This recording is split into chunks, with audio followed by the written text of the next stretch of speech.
Hello everyone, welcome back to the channel. In this video, I'll show you how to use Notepad++ step by step. This is a complete beginner guide, so you can easily create, edit, and save text or code files. First, open Notepad++. This is the main interface, and you'll see a blank document ready for editing.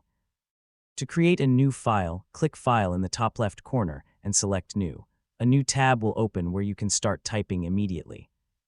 Now type any text such as "Hello everyone." Notepad++ automatically allows you to edit text in real time. To save the file, click File, then Save. Choose a location on your computer, enter a file name, and click Save.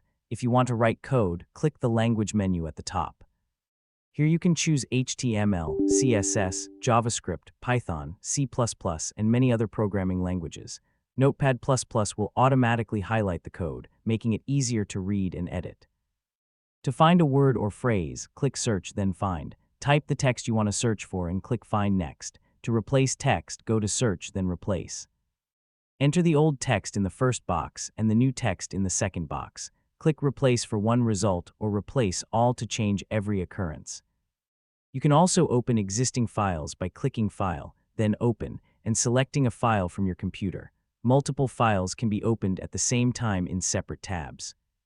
To change the font or font size, click Settings, then Style Configurator. Choose your preferred font and size for a better editing experience.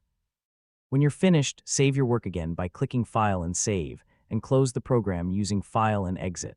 And that's how to use Notepad++ in 2026. Thanks for watching, and I'll see you in the next video.